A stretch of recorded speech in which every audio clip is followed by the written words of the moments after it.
Cultural and literary forum of Bengal की तरफ से मंगलवार को आसनसोल के रविंद्र भवन के पास कॉफी हाउस में आसनसोल संस्कृति उत्सव और फिल्म फेस्टिवल 2026 के संबंध में एक प्रेस कॉन्फ्रेंस आयोजित की गई। यहां संगठन के अध्यक्ष तथा आसनसोल के पूर्व मेयर जितेंद्र तिवारी और कई सांस्कृतिक हस्तियां उपस्थित थी। प्रेस कॉन्फ्रेंस में जितेंद्र तिवारी ने बताया कि आसनसोल फिल्म फेस्टिवल पिछले साल आयोजित किया गया था। इस साल आसनसोल संस्कृति उत्सव और फिल्म फेस्टिवल 2026 अपनी परंपरा को बनाए रखते हुए आयोजित किया जा रहा है, जो 26 जनवरी से शुरू होकर 29 जनवरी तक चलेगा।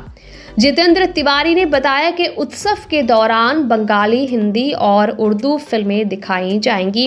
साथ ही सांस्कृतिक कार्यक्रमों की एक श्रृंखला भी आयोजित की जाएगी। जितेंद्र तिवारी ने बताया कि कुछ सांस्कृतिक हस्तियों ने कार्यक्रम को पुनर्निर्धारित करने का अनुरोध किया था, जिसके कारण ये फिर से आयोजित किया जा रहा है। साथ ही उन्होंने आगे और क्या कहा इस फिल्म फेस्टिवल को लेकर और क्या जानकारी दी, आइए जानेंगे ये सब कुछ हम विस्तार के साथ।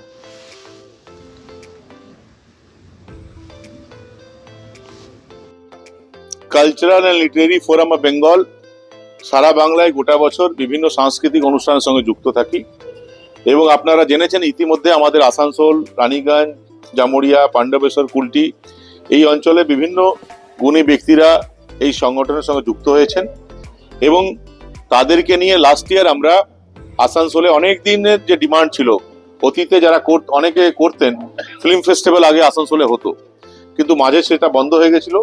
লাস্ট ইয়ার আমরা একটা এক্সপেরিমেন্টাল ওয়েতে এটা আবার স্টার্ট করার চেষ্টা করি এবং লাস্ট ইয়ার আমরা আসানসোল সাংস্কৃতিক উৎসব 2025 এবং তার সঙ্গে সঙ্গে ফিল্ম ফেস্টিভ্যাল করেছিলাম।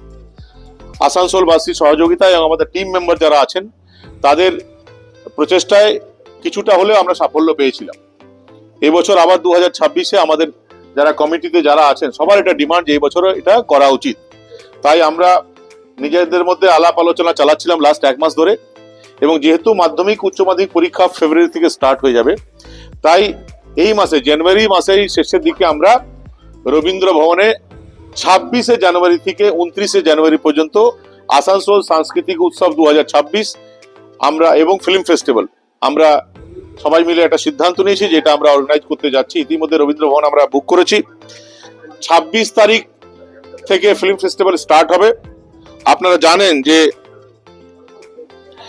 এই বছর কিন্তু এই সন্তোষ দত্তর মৃত্যুবার্ষিকী 100 বছর পূর্তি হচ্ছে, তো তাকে উৎসর্গ করে এবং উত্তম কুমারের 100 বছর পূর্তি হচ্ছে, তাদেরকে উৎসর্গ করে আমাদের এই বিভিন্ন অনুষ্ঠান চলবে।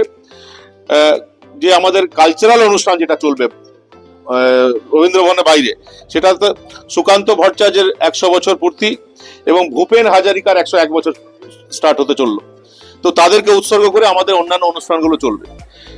আমাদের ফিল্ম সিনেমা যেটা মুভি আমরা সবাই মিলে সিদ্ধান্ত নিয়ে যেটা করেছি এবং অ্যাভেলেবিলিটি দেখে, সমস্ত সিনেমা চাইলে তো পাওয়া যায় না। 26 তারিখ আমরা বাংলা সিনেমা সোনার কেল্লা আমরা রবীন্দ্র ভবনে আমরা আসানসোলের মানুষকে দেখার সুযোগ করে দেব। 27 তারিখ প্রথমে একটা হিন্দি সিনেমা পড়োসন, খুব পপুলার হিন্দি সিনেমা, রাজেশ খান্না, ধর্মেন্দ্র কিশোর কুমার, হ্যাঁ সুনীল দত্ত। এবং তারপরে 27 তারিখে আবার 6টা থেকে একটা বাংলা সিনেমা দামু, আপনারা জানেন যে বন্যজীব নিয়ে এই অনুষ্ঠান। তারপর 28 তারিখ উত্তম কুমারের পপুলার সিনেমা 74 আমরা বাংলা সিনেমা রেখেছি এবং লাস্ট ইয়ার আমরা উর্দু ভাষীদের জন্য কোনো উপহার দিতে পারিনি, তাই এবছর এই 28 তারিখই 6টা থেকে নিকাহ, হিন্দি এবং উর্দু মিশ্রিত একটা খুব পপুলার সিনেমা ছিল, সেটা আমরা রেখেছি।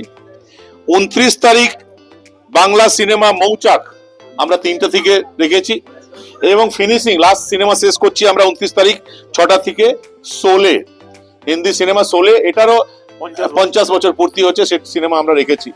আমরা আগামীকাল আমাদের কাছে সিট কিন্তু অ্যাভেলেবল এবং কোনো প্রবেশ মূল্য নেই, কিন্তু প্রবেশ মূল্য না থাকলেও সিট যেহেতু আমাদের কাছে অ্যাভেলেবল, 500-র বেশি লোককে আমরা বসার জায়গা করে দিতে পারবো না, তাই ফার্স্ট 500 জন যারা আমাদের কাছে অ্যাপ্রোচ করবেন তাদেরকে আমরা প্রত্যেক সিনেমার জন্য এন্ট্রি পাস ইস্যু করব।